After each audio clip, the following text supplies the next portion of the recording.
নমস্কার, আমি সঞ্জয় চন্দ্র রায়, সহকারী শিক্ষক গণিত, গণিত কেয়ার একাডেমিকের পক্ষ থেকে তোমাদেরকে জানাই আন্তরিক প্রীতি ও শুভেচ্ছা।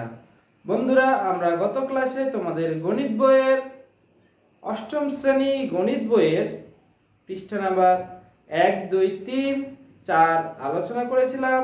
আজকে তোমাদের গণিত বইয়ের 4 নাম্বার পৃষ্ঠার স্বাভাবিক সংখ্যা যে যোগফলের সূত্রটি আমরা নির্ণয় করেছিলাম গত ক্লাসে, সেখান থেকে আমাদের প্রথম 10টি বিজোড় সংখ্যার যোগফল নির্ণয় দিয়ে আজকে আমরা ক্লাসটি শুরু করব। তো চলো কথা না বাড়িয়ে ক্লাসটি শুরু করি। তোমাদের বইয়ের পৃষ্ঠা নাম্বার 4-এর প্রথম 10টি বিজোড় সংখ্যার যোগফল নির্ণয় করব। তো চলো বন্ধুরা, বিজোড় সংখ্যাগুলো কি? প্রথম 10টি যে বিজোড় সংখ্যা, সেই 10টি বিজোড় সংখ্যা আগে আমরা বোর্ডে লিখে ফেলি। তাহলে দেখো সমাধান।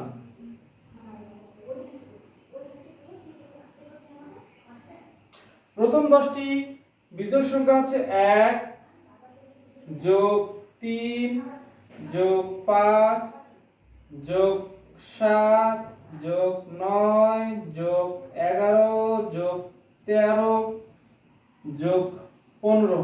1 2 3 4 5 6 7 8, 15 পরে 17, 17 পরে 19। এই যে প্রথম যে 10টি বিজোড় সংখ্যা, সেই প্রথম 10টি বিজোড় সংখ্যার যোগফল আমাদের নির্ণয় করতে হবে। যোগফল নির্ণয় করতে হবে। বন্ধুরা, তোমরা এই অঙ্কটি বিভিন্নভাবে সমাধান করতে পারো। চলো প্রথমে আমরা কিছু টেকনিক আছে এই অঙ্কটি সমাধান করার, সেটি নিয়ে আলোচনা করি। তো বন্ধুরা দেখো, প্রথমে আমাদের প্রথম পদ হচ্ছে 1 এবং শেষের পদ হচ্ছে 19। প্রথম পদ যোগ শেষ পদ, তাহলে প্রথম পদ 1 যোগ 19, তাহলে আমার যোগফল কত? 20। দ্বিতীয় পদ যোগ শেষের আগের পদ যোগ হচ্ছে 20। দেখো, তৃতীয় পদ যোগ শেষের 3 নম্বর পদ 15, যোগ করলে হয় 20। 7 যোগ 13 20। 9 যোগ 11, 9 যোগ 11 যোগ করলেও 20। দেখো, এইভাবেও তোমরা যোগফল বের করতে পারো। তাহলে দেখো, এখানে আমার কয় জোড়া সংখ্যা আছে? 1 জোড়া, 2 জোড়া, 3 জোড়া, 4 জোড়া, 5 জোড়া। তাহলে 5 কে যদি আমরা 20 দ্বারা গুণ করি, যেহেতু প্রতি জোড়া যোগফল হচ্ছে 20, প্রতি জোড়া অঙ্কের যোগফল হচ্ছে 20, তাহলে 5 জোড়া যদি আমরা যোগ করি, 5 20 100। তাহলে দেখো, 1 থেকে 19 পর্যন্ত, অর্থাৎ প্রথম 10টি বিজোড় সংখ্যার যোগফল হচ্ছে 100। এটি আমাদের উত্তর। কিন্তু বন্ধুরা, আমাদের স্বাভাবিক সংখ্যাগুলো যোগফলের যে সূত্রটি, সেই সূত্রটি প্রয়োগ করে এই অঙ্কটি সমাধান করা অনেক সহজ। তোমরা ওই নিয়মটা ফলো করবে। এটি জাস্ট তোমাদেরকে একটা টেকনিক শেখানোর জন্য এটি আলোচনা করা হয়েছে। দেখো, তাহলে আমাদের স্বাভাবিক বিজোড় সংখ্যার যোগফলের সূত্র ছিল কি? যে যোগফল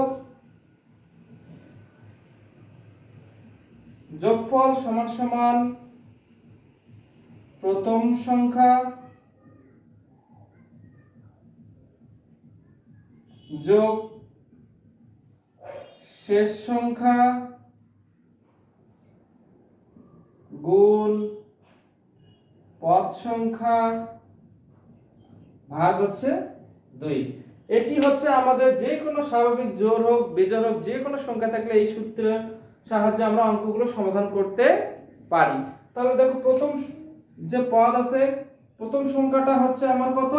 1 যোগ শেষ সংখ্যা কত? 19। শেষ সংখ্যা 19, তাহলে 19। পদ সংখ্যা কত বন্ধুরা? পদ সংখ্যা হচ্ছে প্রথম 10টি, তার মানে পদ সংখ্যা হচ্ছে আমাদের 10, ভাগ হচ্ছে 2। তাহলে দেখো, 10 আর 19 আর 1 যোগ করলে কত হয়? 20 গুণন 10। ভাগ হচ্ছে 2। 10 দুগুণী 20, 10 দশক 100। এটি হচ্ছে আমাদের উত্তর। এটি হচ্ছে তোমাদের অরিজিনাল নিয়ম। এই নিয়মে যতগুলো অঙ্ক তোমাদের আসবে, এখানে প্রথম 10টি বিজোড় সংখ্যা থাক, জোড় সংখ্যা থাক, যে কোনো সংখ্যা থাক, যদি তোমাদের বলে যে সংখ্যাগুলোর যোগফল নির্ণয় করো, তাহলে তোমরা এই সূত্রটি অ্যাপ্লাই করবে, অঙ্কগুলো তোমাদের খুব সহজে হয়ে যাবে। আজকে তোমাদের যে মেইন যে টপিক আমাদের তোমাদের গণিত বইয়ের পৃষ্ঠা নাম্বার 5-এর 5-6 ম্যাজিক বর্গ নির্ণয়, ম্যাজিক বর্গ কিভাবে গঠন করা হয় সেটি আমরা নিমেষের মধ্যে সলভ করব।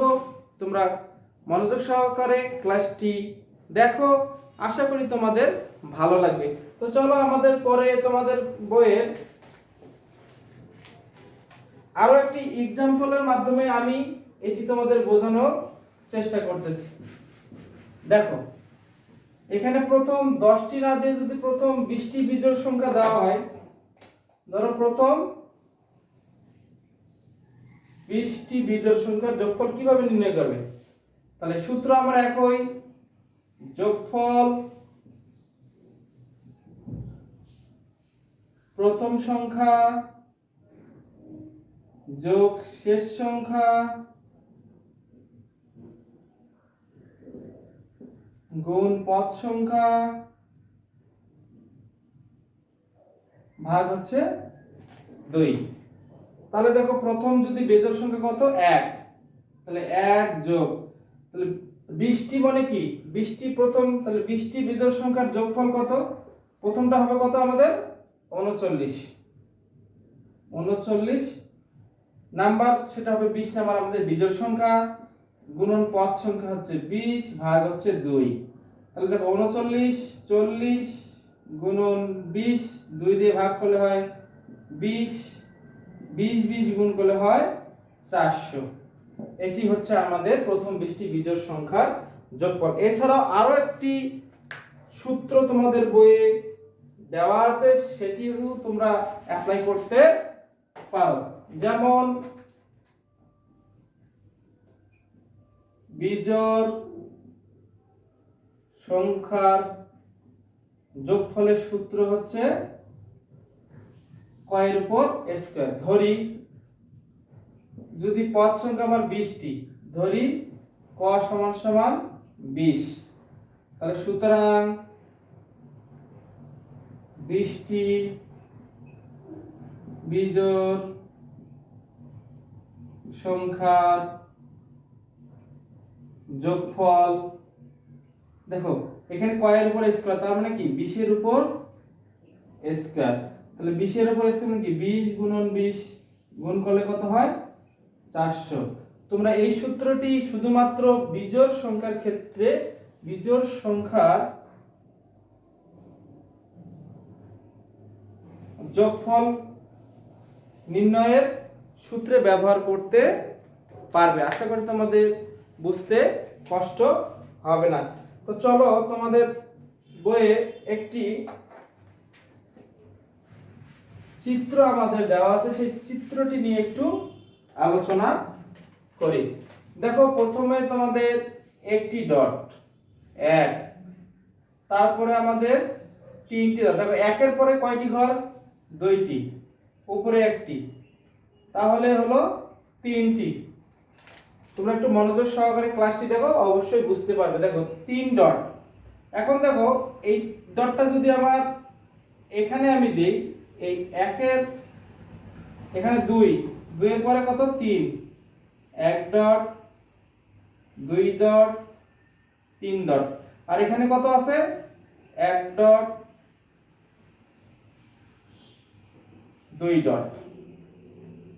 তাহলে দেখো এখানে আমাদের একটা ডট, এখানে আমার 3টা ছিল। দেখো এই ডটটা যদি, এই ঘরটা যদি আমার এখানে বসে, তাহলে 3 আর 1 কত হয়? এখানে যদি বসে তাহলে হবে 4, তাহলে এখানে থেকে হবে কত? 4। এখন দেখো এখানে 2টা ঘর, এখানে 2টা, 2 এর পরে কত? 3, 1 2 3 4 5। তাহলে দেখো এটি হচ্ছে আমার 5 নাম্বার ঘর। এখন এই 5 নাম্বার ঘরে যদি এই 4টি ডট আমার এখানে বসে, ভালো করে মনোযোগ সহকারে একটু দেখো, তাহলে বুঝতে পারবে। এই 2টা, এই 3টা, এই 4টা, তাহলে তাহলে কত হবে? 9 হবে। তারপরে এটা কিন্তু এখানে বসবে না, এটা কোথায় বসবে? এখানে বসবে। তাহলে দেখো 1 ঘর, 2 ঘর, 3 ঘর, 4 ঘর, 5 ঘর, তাহলে এখানে একটা ঘর। এই 4টা যদি এখানে বসে, এই 4টা ডট যদি এখানে বসে, তাহলে কত হয় দেখো? 2 3 4, তাহলে এখানে কত হয়? 9 হয়। তার মানে এই 4টা এখানে গেলে এখানে হবে 9। আশা করি তোমরা বুঝতে পারছো। তাহলে দেখো 5 এর পরে এখানে কত হবে? এখানে 3টা ঘর আছে, তারপরে কি 4টা ঘর হবে? 1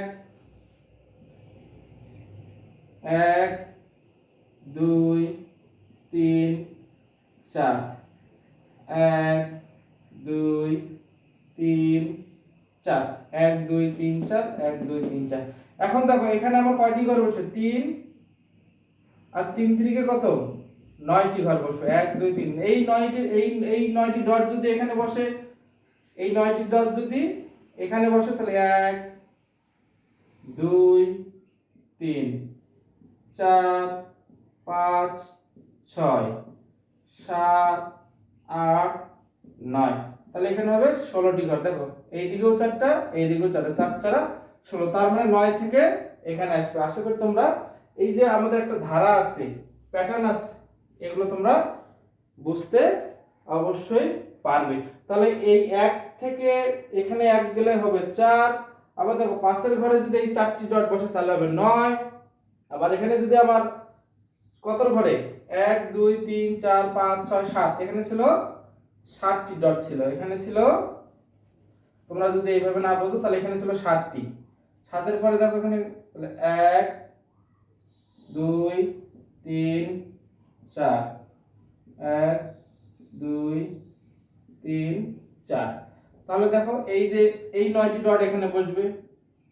1 2 3 4 5 6 7 8 9, তার মানে এখানে হবে 16টি ঘর। তার মানে 9 এর পরে যে ঘরটি হবে সেটি হচ্ছে 16। আশা করি তোমরা বুঝতে পেরেছো যে কিভাবে আমাদের একটি করে জ্যামিতিক প্যাটার্ন, এগুলো এই অঙ্কের প্যাটার্ন বিদ্যমান। তো চলো কথা না বাড়িয়ে আমরা তোমাদের বইয়ের 5 নাম্বার পেজে একটি কাজ দেওয়া আছে, সেই কাজটি সমাধান করি। তোমাদের গণিত বইয়ের 5 নাম্বার যে পেজের একটি কাজ দেওয়া আছে, কাজটি হলো কাজ 1 4 7 10 13 16 19 22 25 28 31 এর যোগফল নির্ণয় করতে হবে। তাহলে দেখো একবারে খুবই সিম্পল, একবারে আমরা সুন্দর করে সমাধান করতে পারি। সমাধান, দেখো সমাধান করার আগে একটা জিনিস তোমরা চিন্তা করবে। দেখো এখানে কি সবগুলো জোড় আছে না সবগুলো বিজোড় আছে? এখানে জোড় বিজোড় সব মিলিয়ে আছে।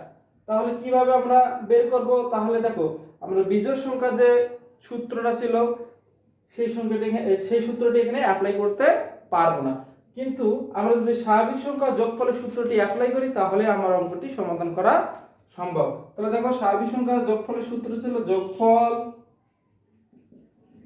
প্রথম সংখ্যা যোগফল শেষ সংখ্যা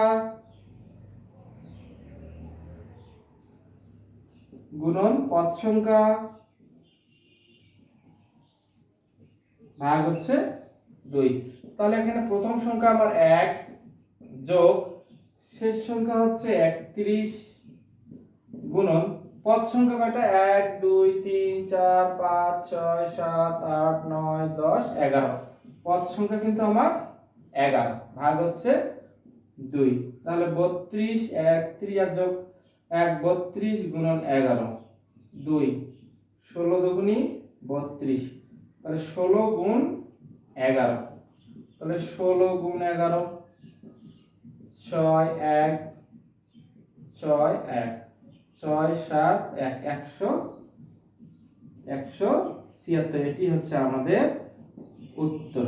তাহলে দেখো এই যে 1 থেকে 31 পর্যন্ত যে সংখ্যাগুলো এখানে আছে সেই সংখ্যাগুলোর যোগফল আছে 176। আশা করি তোমরা বুঝতে পেরেছো। যে কোনো অঙ্কই দেখ না কেন এইভাবে তোমাদের বইয়ে যে কোনো অঙ্ক তোমরা এই সূত্র প্রয়োগ করে অঙ্কগুলো বের করো। শুধু খেয়াল রাখতে হবে প্রথম সংখ্যা এবং শেষ সংখ্যা এবং পদ সংখ্যা হিসাব করে তোমাদের এখানে বসাতে হবে, তারপরে ক্যালকুলেশন করে অ্যানসারটি বের করতে হবে। তো চলো তোমাদের বইয়ে গণিত বইয়ের 1.3 এর একটি আমাদের যে টপিক আছে সেই টপিক নিয়ে আলোচনা করি। দেখো 1.3 এর একটি গুরুত্বপূর্ণ টপিক তোমাদের বইয়ের, একটি সংখ্যাকে দুইটি বর্গের সমষ্টিরূপে প্রকাশ। একটি সংখ্যাকে দুইটি বর্গের সমষ্টি রূপে প্রকাশ করো।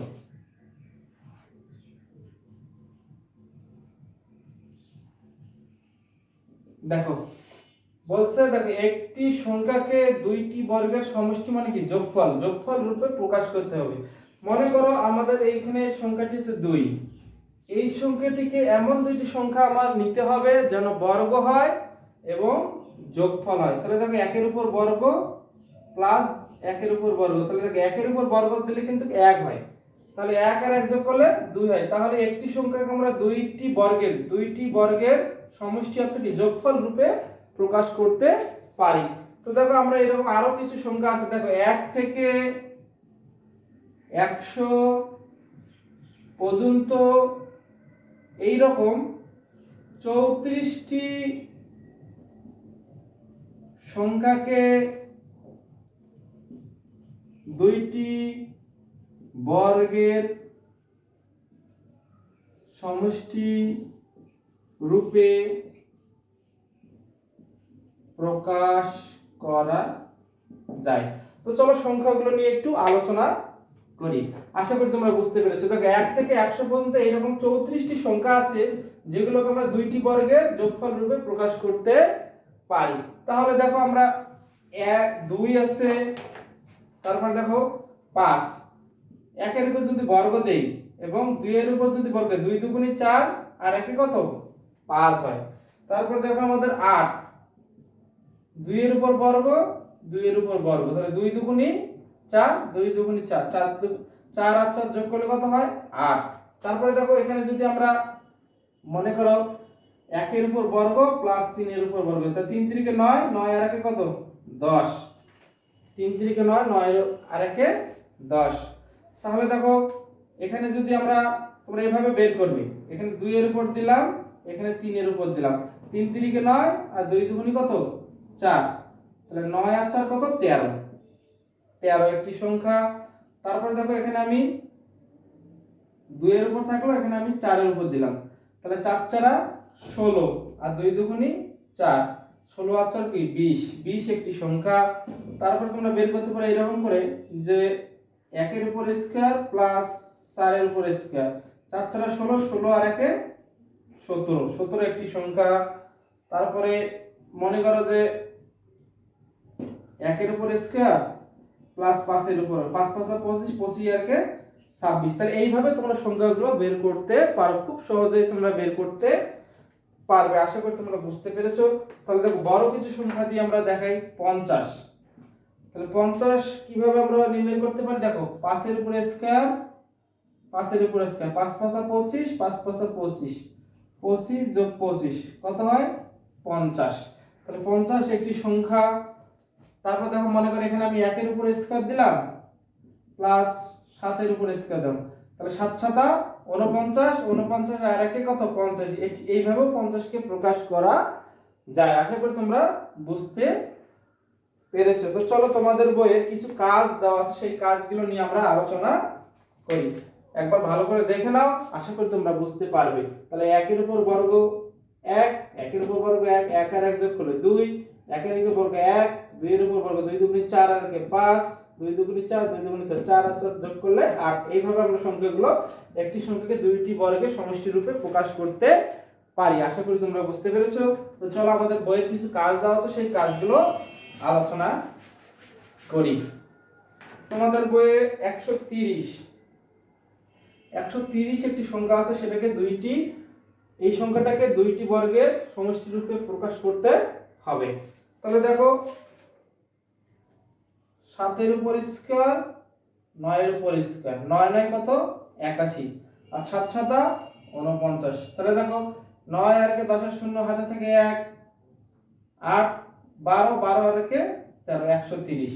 তাহলে দেখো এই যে 130 কে আমরা এই দুটি সংখ্যা বর্গরূপে প্রকাশ করতে পারি। আরো একটি সংখ্যা আছে 130 এ, দেখো 3 এর উপর স্কয়ার প্লাস 11 এর উপর স্কয়ার।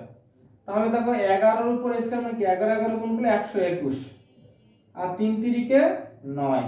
তাহলে দেখো 130। তোমরা এইভাবেও বের করতে পারো। তাহলে 130 এর দুইটি 130 কে দুই ভাবে প্রকাশ করা যায়।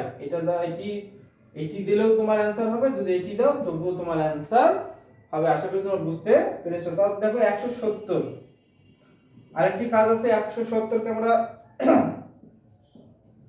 7 স্কয়ার 11 স্কয়ার। তাহলে দেখো 11 11 121 আর 7 7 49। তাহলে দেখো 0 6 এর কে 7 7 1 170 আমরা এইভাবে প্রকাশ করতে পারি।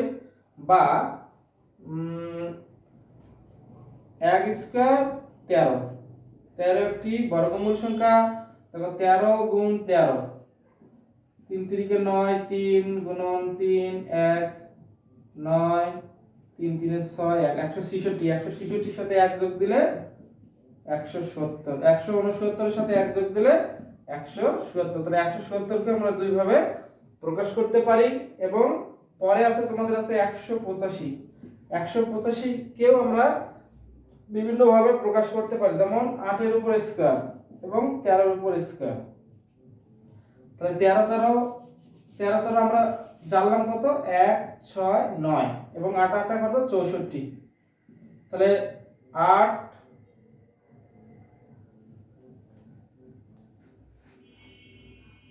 11 11 11 121 আর 8 8 64।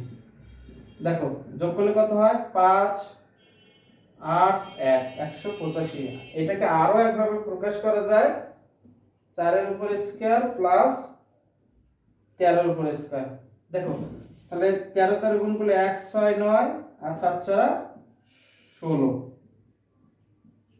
তাহলে যোগ করলে কত হয় 5 হাতে থেকে 1 8 1 125। তাহলে 185 কেও দুই ভাবে প্রকাশ করা যায় বা আরো অন্য কোনো ভাবে প্রকাশ করা যায়। আশা করি তোমরা অঙ্কগুলো বুঝতে পেরেছো। তাহলে 130 কে আমরা দুই ভাবে দুইটি সংখ্যা বর্গরূপে প্রকাশ করতে পারি। 170 কে দুই ভাবে দুইটি, তোমরা যে কোনো একটি লিখলে তোমার অ্যানসার সঠিক হবে। আশা করি তোমরা বুঝতে পেরেছো।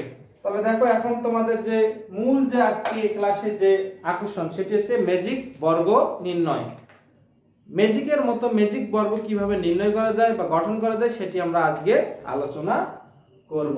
তোমরা যদি আমার ক্লাসগুলো তোমাদের ভালো লেগে থাকে তাহলে অবশ্যই আমার চ্যানেলটি সাবস্ক্রাইব করবে এবং একটি লাইক করবে এবং বেল আইকনটি দিয়ে রাখবে, যাতে আমার ক্লাসগুলো দেওয়া মাত্রই তোমরা পেয়ে যাও। তো চলো আজকের তোমাদের ক্লাসের যে মূল আকর্ষণ ম্যাজিক বর্গ নির্ণয়, যেটি অনেক কঠিন মনে রাখা, সেটি তোমাদেরকে এত সহজ করে আমি তোমাদেরকে বোঝাবো, তোমরা নিমিষেই যে কোনো ক্রমের ম্যাজিক বর্গ সংখ্যা নির্ণয় করতে পারবে। তাহলে তোমাদের বইয়ে 1.4 ম্যাজিক বর্গ। আচ্ছা, এই ম্যাজিক বর্গ জিনিসটা কি সেটা আগে আমাদের জানতে হবে। তাহলে একটি বর্গক্ষেত্রকে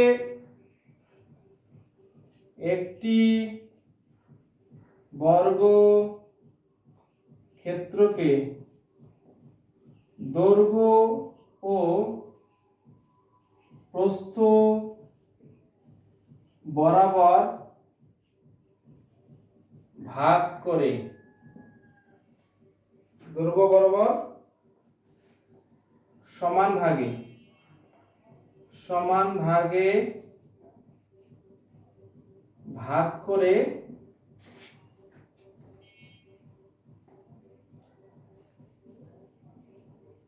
স্বাভাবিক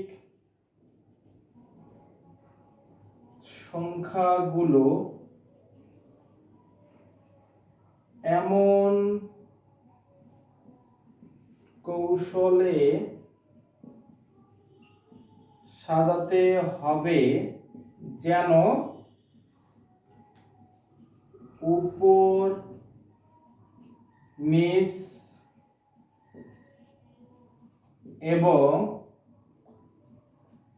কোনাকুনি যোগফল একই হয়। এই কৌশলকে ম্যাজিক বর্গ বলে। তাহলে দেখো আমাদের যে বর্গক্ষেত্র থাকবে সেটা দৈর্ঘ্য এবং প্রস্থ সমান থাকবে, দৈর্ঘ্য যতটুকু থাকবে প্রস্থ ততটুকু থাকবে, এবং যে স্বাভাবিক সংখ্যাগুলো আমরা বসাবো সেটা এমন ভাবে বসাবো যেন উপরের যোগফলও আমার একই হয়, আমার নিচের যোগফলও একই হয়, এবং আমার কোনাকুনি যে যোগফলগুলো সেগুলোও একই হয়। তাহলে দেখো আমাদের 3 ক্রমের ম্যাজিক বর্গ দিয়ে আমরা প্রথম আলোচনাটি শুরু করব। 3 ক্রমের ম্যাজিক বর্গ কিভাবে গঠন করব দেখো।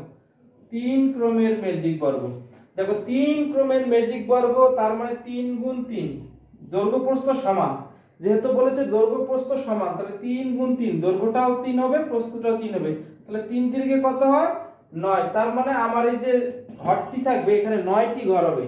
কয়টি ঘর হবে? 9টি। 1 2 3, 1 2 3। দেখো 1 2 3 দৈর্ঘ্যও আমার 3টি ঘর আছে, 1 2 3 প্রস্থেও কিন্তু আমার 3টি ঘর আছে। তাহলে 3 আর 3 গুণ করলে কত হয়? 3 3 কে 9। তার মানে 9টি স্বাভাবিক সংখ্যা, 1 থেকে 9 পর্যন্ত স্বাভাবিক সংখ্যাগুলো এখানে বসবে। তাহলে আমাদের এই যে 3 ক্রমের যে ম্যাজিক বর্গটা কিভাবে আমরা খুব দ্রুত করতে পারি দেখো, খুব সহজেই। প্রথমে তোমাদের 1 2 3 4 5 6 7 8 9 এই যে সংখ্যাগুলো আছে 1 থেকে 9 পর্যন্ত যে সংখ্যাগুলো এখানে এই ঘরগুলোর মধ্যে আমার বসাতে হবে। তাহলে দেখো এই 3 ক্রমের ম্যাজিক বর্গ গঠন করার খুব সোজা একটা নিয়ম, খুব চমৎকার, 1 সেকেন্ডে তোমরা করতে পারবে। দেখো প্রথমে এই দিকে 4 ঘর, এই দিকে 4 ঘর বাদ দিবে, মধ্যে কোন সংখ্যা থাকে? 5। তাহলে এখানে আমার 5 বসাবে। কি বসাবে? এখানে 5 বসাবে। তারপরে 5 বসার পর তোমরা যে কোনো একটি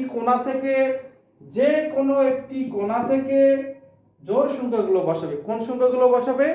জোড় সংখ্যা। ধরো এখানে এই কোণা থেকে আমি ধরলাম জোড় সংখ্যা 2, এখানে 4, এখানে 6, এখানে 8।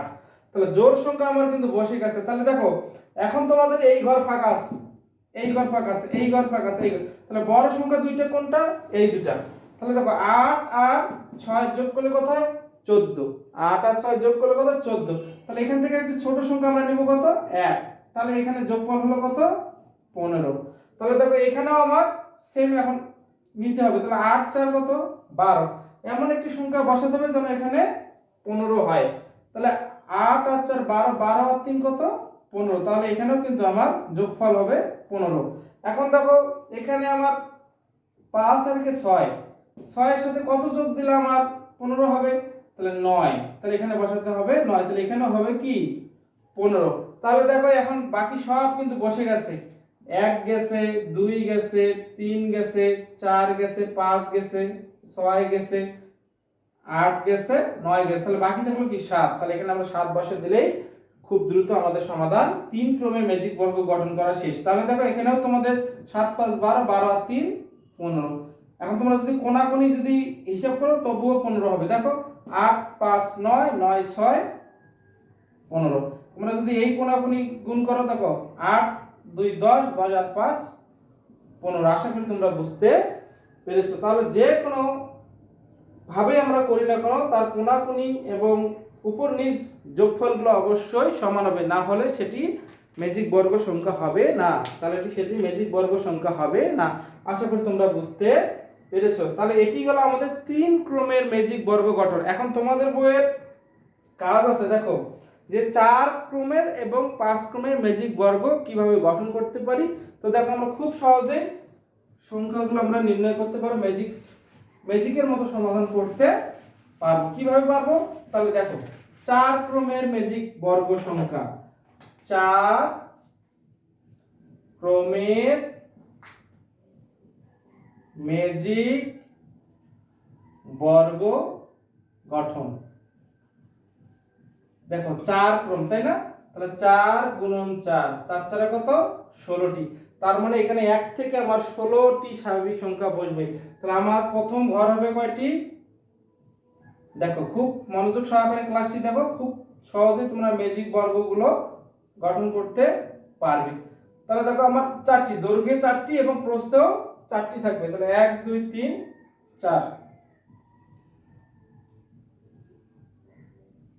দেখো 1 2 3 4, 1 2 3 4। তাহলে দেখো 4 ছাড়া 16টি ঘর। তার মানে 1 থেকে 16 পর্যন্ত যে স্বাভাবিক সংখ্যাগুলো সেগুলো এখানে আমাদের বসবে। তাহলে দেখো এই যে ম্যাজিক ঘরটি গঠন, 4 ক্রমের যে ম্যাজিক বর্গ নির্ণয় খুব সহজে তোমরা পারবে। একটু মনোযোগে প্রথমে দেখো যে 1 থেকে যে 16 স্বাভাবিক সংখ্যাগুলো আছে তোমরা সরাসরি এখানে বসাই দিবে। তাহলে দেখো 1 2 3 4 5 6 7 8 9 10 11 12 13 14 15 16। এই যে আমরা প্রথম যে ঘরটি তোমরা এইভাবে বসালে খুব সহজে আমরা 1 থেকে 16 পর্যন্ত সিরিয়ালি স্বাভাবিক সংখ্যাগুলো বসিয়ে দিলাম। এখন আমাদের কাজ যে দ্বিতীয় যে কাজ, এরপরে যে ঘরটি হবে, যে গঠন হবে, দেখো তাহলে প্রথমে আমরা সেম ভাবে আগে ঘর গঠন করি।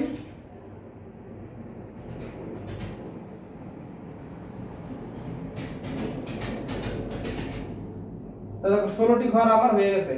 এখন তোমাদের হচ্ছে কাজ, দেখো এই যে বর্গে যে 4 কোণার যে সংখ্যাগুলো আছে, বর্গ যে সংখ্যাগুলো আছে সেগুলো দিক পরিবর্তন করে দেব।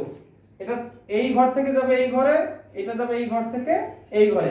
তাহলে ভালো করে দেখো 1 যাবে 16 এর জায়গায়, 16 যাবে 1 এর জায়গায়, 13 যাবে 4 এর জায়গায়, 4 যাবে 13 এর জায়গায়। তাহলে দেখো এখানে 1 1 এর জায়গায় কত যাবে? 16। আর 16 এর জায়গায় কত যাবে? 1। এখন দেখো 13 এর জায়গায় কত যাবে? এখানে যাবে 13। আর 4 এর জায়গায় কত? 13 এর জায়গায় কত আসবে? 4। তার মানে তারা স্থান পরিবর্তন করবে। 4 আসবে 13 এর জায়গায়, 13 যাবে 4 এর জায়গায়, 1 আসবে 16 এর জায়গায়, 16 যাবে 1 এর জায়গায়। এখন তোমাদের কাজ উপরে যে সংখ্যাগুলো আছে তোমরা সেগুলো বসিয়ে দিবে। ধারের যেগুলো আছে 5 9 8, তারপরে এখানে কত আছে? 12, তারপরে দেখো এখানে 14 আর এখানে কত? 15। এখন দেখো এই যে বাকি যে আমাদের 4টা ঘর আছে, এই বর্গ ঘরগুলো তোমাদের ঠিক সেইভাবে পরিবর্তন করতে হবে। তাহলে দেখো 10 যাবে 7 এর জায়গায়, 7 আসবে 10 এর জায়গায়, 6 যাবে 11 এর জায়গায়, 11 যাবে 6 এর জায়গায়। তাহলে আমরা খুব সহজে লিখতে পারি 10 যাবে 7 এর জায়গায়, তাহলে 7 এর 10 এর জায়গায় আসবে কে? 7। কারণ 6 যাবে 11 এর জায়গায়, তাহলে এখানে 6 আর এখানে আসবে 11। এখন তোমরা যোগ করো, দেখবে সবগুলো একই হবে। তাহলে দেখো আমরা যোগ করি 13 13 আর 3 16, 16 17 18, 18 আর 16 হচ্ছে 34। তোমরা এইদিকে যোগ করো 13 8 21 22, 22 আর হচ্ছে 12 হচ্ছে 34। তোমরা যদি কোনাকুনি গুণ যোগ করো, দেখো 7 4 11, 11 আর 13 24, 24 আর 10 34। তোমরা এইদিকে 10 11 13, 13 আর 7 20, 20 আর 14 34। তোমরা যেভাবে যোগ করো না করো, এইদিকে যোগ করো, এইদিকে যোগ করো, কোনাকুনি যোগ করো, এইদিকেও যদি যোগ করো 16 আর 1 27, 27 27 আর 6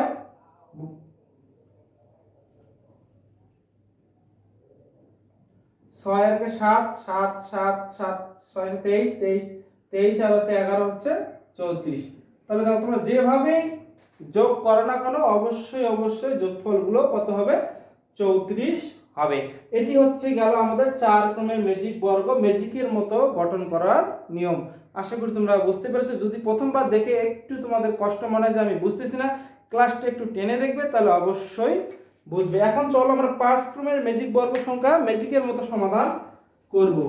তোমাদের কাজ 5 বর্গের ম্যাজিক বর্গ গঠন।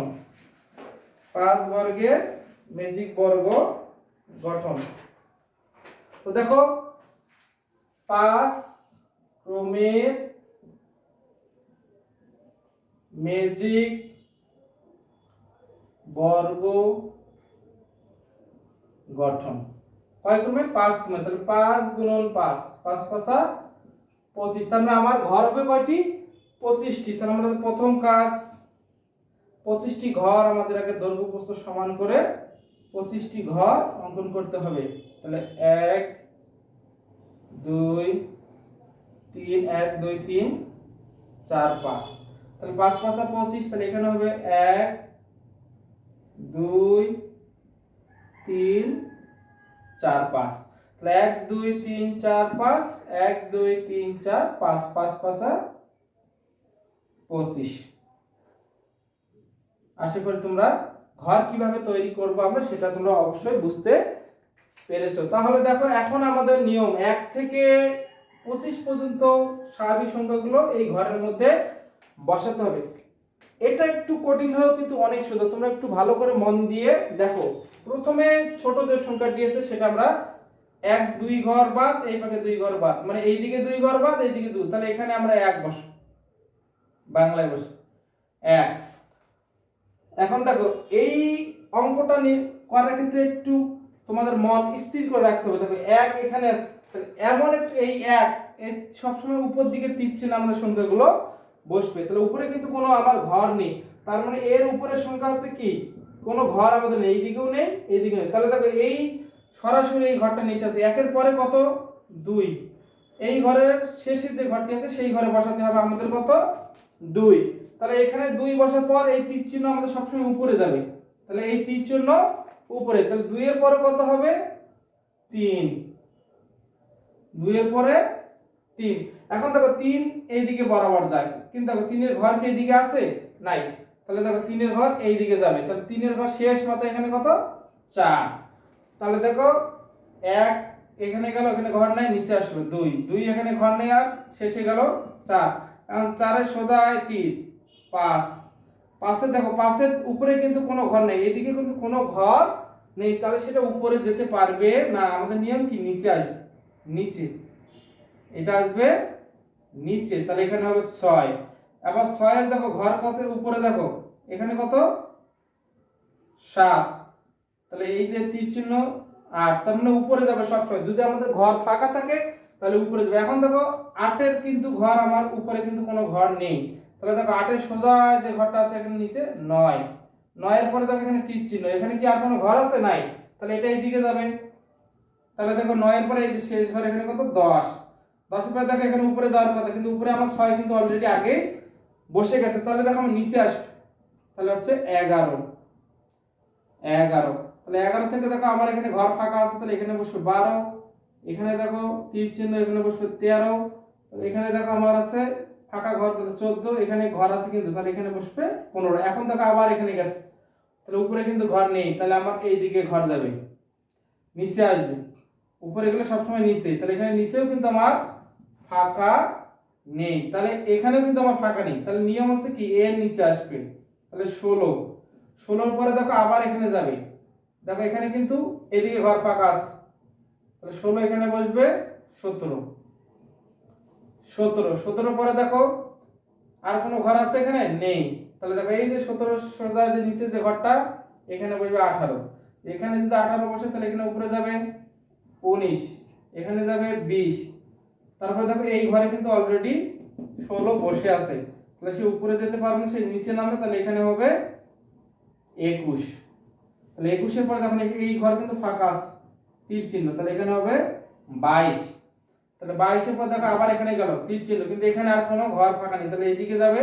তাহলে এখানে বসবে 23। দেখো এখানে ফাঁকা আছে ঘর, উপর দিকে উঠবে মনে রাখবে ঘর আমার ফাঁকা থাকলে সেটি উপরের দিকে যাবে, তাহলে 23-এর পরে এখানে বসবে 24। সব ঘর আমার বসা শেষ, তাহলে বাকি আছে কোনটা দেখো, এই যে তীর চিহ্ন যাবে, তীর চিহ্ন যাবে যা উপর থেকে কি সবসময় এখানে কি আসবে নিচে। দেখো তাহলে এই যে আমাদের তীর চিহ্ন 24 থেকে আবার কোথায় আসলো 25, তাহলে এই যে এখানে 25। এখন তোমরা যোগ করো, দেখবে সবগুলো একই হবে। তাহলে আমরা যোগ করি, এইদিকে 11 11 আর 18 29 29 30 31 31 আর 9 হচ্ছে 40 40 আর 20 হচ্ছে 65। তার মানে দেখো অবশ্যই সবগুলো যোগ করলে 65 হবে। তাহলে এইদিকে আমরা যোগ করি, তাহলে 15 16 31 31 আর 3 হচ্ছে 34 34 আর হচ্ছে 22 34 22 6 5 56 আর 9 আর কত আছে এখানে 9, তাহলে এখানে 5 আর থেকে 1 6 65, তাহলে এখানেও 65। দেখো মিলে গেছে। আর তোমরা কোনাকুনি যোগ করো, এখানেও 65 আসবে, তোমরা এইদিকে যদি যোগ করো তবুও 65 আসবে, এইদিকে যোগ করো তবুও 65 আসবে। আশা করি তোমরা বুঝতে পেরেছো। চলো আরেকবার আমরা রিভিশন দিয়ে নিই। খুব সোজা, খুবই সহজ। প্রথমে তোমাদের ঘর 5 কমে 5 5 25টি ঘর তোমাদের অঙ্কন করতে হবে। প্রথম যে ছোট যে সংখ্যাটি সেটার মধ্যের ঘরে এইদিকে 2টি ঘর বাদ, এইদিকে 2টি ঘর বাদ, তাহলে মধ্যে বসাবো এখানে। তাহলে এখানে বসার পর 1 সব সময় আমার তীর চিহ্ন যাবে উপরে, এই কোণা কোণা বরাবর যাবে। কোণা বরাবর গেলে দেখো এখানে উপরে কোনো ঘর নেই, এদিকে ঘর নেই, এদিকে ঘর নেই, তাহলে সে নিচে আসবে। নিচে আসলে শেষের ঘর 2, দেখো এখন সে তীর চিহ্ন 2, আবার এখানে গেল 3 3 গেল, এখানে দেখো এখানে কোনো আমার ঘর নেই, তাহলে এখানে আসবে 4 4 থেকে গেল 5, এখন দেখো 5 থেকে আমার এখানে যাওয়ার কথা কিন্তু এখানে কোনো ঘর নেই, তাহলে সে নিচে আসবে। নিয়ম 6 6 এর পরে দেখো সে তীর চিহ্ন যাবে 7 8 8 আবার এখানে গেছে, 8 থেকে দেখো একবার নিচে নামছে 9 9 আবার এখানে গেছে, 9 থেকে দেখো এখানে 10 10 এর পরে আসার কথা এখানে, কিন্তু এখানে 6 অলরেডি আছে, তাহলে নিচে আসলো 11 11 পরে দেখো এখানে তীর চিহ্ন গেল উপরে 12 12 থেকে 13 13 থেকে 14 14 পরে আমার উপরে যাওয়ার কথা কিন্তু এখানে ঘর আছে আমার 15, তাহলে বসে গেছে অলরেডি 14 থেকে 14 পরে কত 15 15 পর দেখো আর কোনো ঘর নাই, তাহলে এটা নিচে নামবে। তাহলে এখানে যেহেতু ঘর নাই আমার, তাহলে নিচে নামবে কি 16 16 পর আবার উপরে উঠবে, উপরে দেখো আমাদের কোনো ঘর নেই, এদিকেও কোনো ঘর ফাঁকা নেই, তাহলে এটা দেবে এখানে 17 17 পরে তাহলে যাওয়ার কথা উপরে। দেখো 17 থেকে এখানে কোনো ঘর আছে নিচে নাই, 17 থেকে নিচে নামবে কত 18 18 থেকে এখানে যাবে 19 তীর চিহ্ন দেখো 19 থেকে 20 20 থেকে আমার 21 যাওয়ার কথা কিন্তু এখানে 16 অলরেডি বসে আছে, তাহলে সে এখানে যাইতে পারবে না, সে যাবে কি নিচে 21 21 থেকে সে আবার উপরে যাবে, ঘর ফাঁকা আছে আমাদের সবসময় তীর চিহ্ন দেখবে, তাহলে 22 22 থেকে আবার এখানে গেল 22 থেকে তো এখানে 23 23 এখানে ফাঁকা আছে 24 24 এখানে উপরে উপরে কোনো ঘর নেই, তাহলে নিচে দেখো এই যে 25। আশা করি তোমরা বুঝতে পেরেছো। যদি আমার ক্লাসগুলো তোমার ভালো লেগে থাকে তাহলে অবশ্যই আমার চ্যানেলটি সাবস্ক্রাইব করবে এবং লাইক কমেন্ট করবে, তাহলে ক্লাস নেওয়ার আগ্রহ বেড়ে যায়। আশা করি তোমাদের ক্লাসটা ভালো লেগেছে। আজকের ক্লাসটি এখানেই শেষ করছি। আগামী ক্লাসটি দেখার আমন্ত্রণ জানিয়ে সবাইকে ধন্যবাদ।